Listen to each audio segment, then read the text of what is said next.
So let's start with Fred Van Vleet. Fred Van Vleet is going to the Houston Rockets, a long reported deal that seemingly was in the works here. Tampering excluded for a couple of, I don't know, a week, 2 weeks. That's when the first rumors started to come out about this, right, Adam? Something like that, yeah. He signs a 3-year, $130 million deal. The original idea of this was going to be that it would be a 2-year deal, but instead it looks like it's going to be 3-1-30. That's an important note for the Raptors in this case, because the Raptors seemingly would be left holding the bag here without their point guard that has been on their team for, I don't know, 7 years now, probably with Fred, right? I remember talking to Fred. I went to Las Vegas to do one of their pro days. He was signed with, I think, with Andy Miller at the time, and I did the ASM pro day. And I went and talked to Fred, and I was super high on Fred. I think I had him as like a top 35, top 40 player in that class.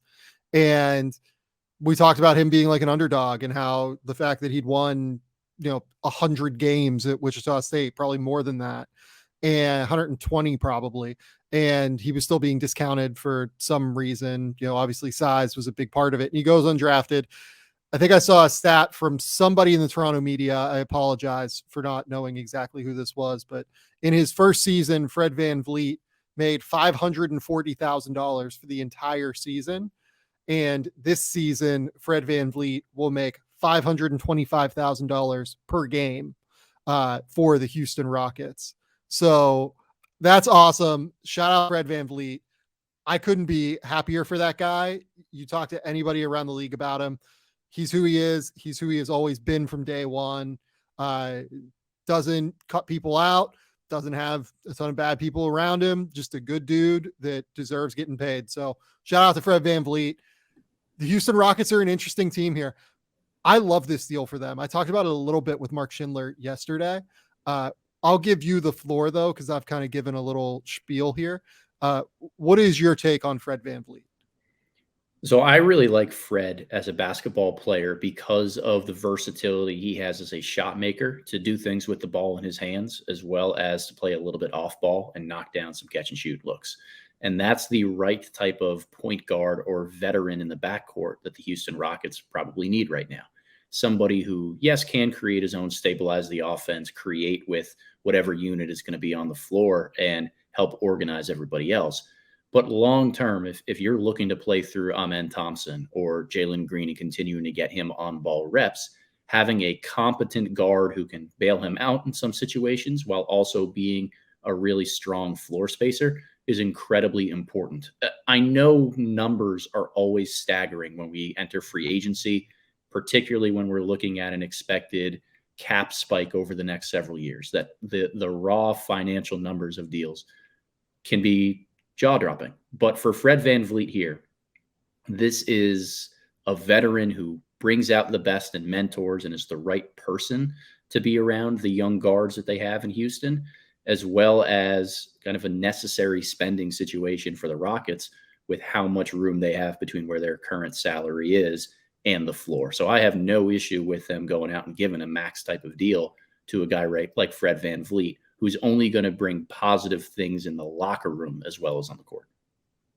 So 3 reasons why I am an enormous fan of this deal across the board for Houston. First, exactly what you just said, the leadership aspect of it. Bringing in a stable veteran presence to an organization, particularly a backcourt that has not really had that recently, is essential. The level to which that he is going to help Jalen Green, Amen Thompson, guys like that, just understand more what it takes to win a title, which Fred Van Vleet has done. Understand more what it takes to get the absolute most out of your incredible gifts.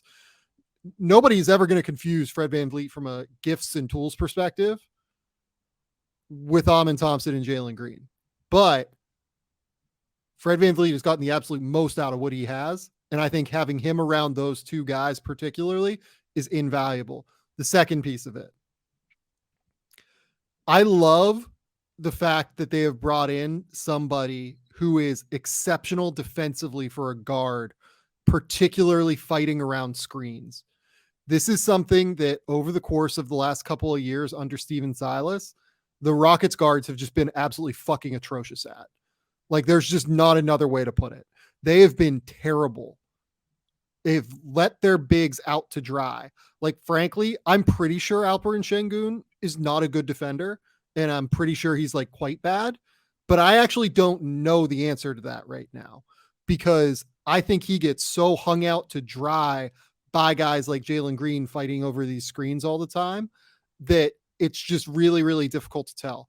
Fred Van Vleet is going to bring not just that ability to consistently get over the top of screens, consistently disrupt at the point of attack, but he's also going to be able to hopefully teach these guys, these younger players, how to do it in order to create and cultivate a winning environment. Number 3, Fred Van Vleet is a good shooter. I know that the numbers indicate over the last year that he was not a particularly good shooter. If you look at his track record, Fred has been able to knock down shots. There are 2 things he does exceptionally well. They are knockdown shots, and they are consistently making good decisions. These are the things the Rockets desperately need every single time they take the court. Additionally, you look at the kinds of shots that Fred struggled with last year. Fred generally, in the beginning of the season, struggled with his pull-up jumper. It came around by the end of the year. He was at like 34% from 3. By the end of the year, that's where he was. Throughout the year, though, he was like a consistent maker of open catch and shoot threes.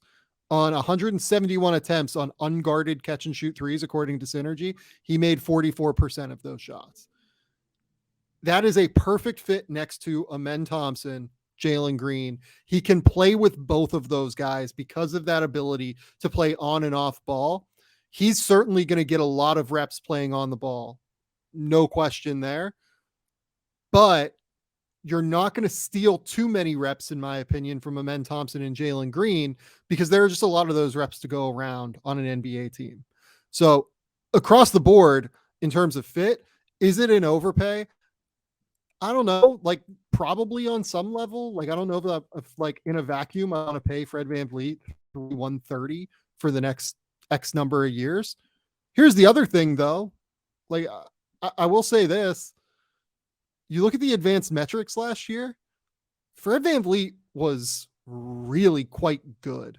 Like, he averaged, I think, 11.4 wins, according to dunks3s.com in their EPM model. That's like about 40 million a year or so if you go off of what a win costs in the NBA today. It's like pretty close. Yeah, this is probably an overpay by year 3, but like, I don't really care. I think this is a good deal. I think this is an awesome deal for Houston, and I think it brings them exactly what they need moving forward. Yep, and because they have so much space right now, like obviously this isn't anything reported, it's just potential that they could do this. They could actually descend his contract and his salary here in a way that allows it to not look as bad. In a couple of years, give them some optionality down the line, maintain a little bit more cap flexibility for when they want to retain some of the guys that are on their rookie scale deals right now. Really big fan of Van Vleet in Houston for all of the reasons that you said. Yeah, no, it's just a home run. Let's go to Toronto now. Toronto loses Van Vleet. They replace him quickly with Dennis Schroeder. I imagine Schroeder will be their starting point guard. Enormous downgrade, in my opinion. Now, here's the real question. Are they able to negotiate a sign and trade with Toronto now moving forward in order to get like a $22 million trade exception that could at least keep that slot open for them moving forward as they operate as an over the cap team with OG Anunoby, Scotty Barnes, and, as we'll talk about momentarily, Jakob Poeltl? That's an interesting thought. I hadn't crossed my mind, the cap mechanics of it. That's why you're infinitely better at this stuff than I am. But I think, you know, Van Vleet's contract, certainly one that Toronto financially wasn't going to go out there and try to match. That's a lot of money to give up for Van Vleet. So if this is the bargain bin that you're shopping in to get a replacement for a couple of years, I think Schroeder is a really smart fit, particularly because he has the flexibility to playing a lot of different roles offensively, whether it's starting, coming off the bench, more on ball, a little bit off ball. He's proven he can do a lot of those different things over the last several years. I kind of like the fit here in Toronto. Yeah, I think it was really good. I think it just makes enough sense for them to go out and get just like a replacement. Like they had to do something, and that's really your only move, I guess. Like you can't really clear the space for Austin Reeves. I mean, maybe you could. I don't know. Not really. You couldn't clear it. No. So like you had to do what you had to do at the end of the day.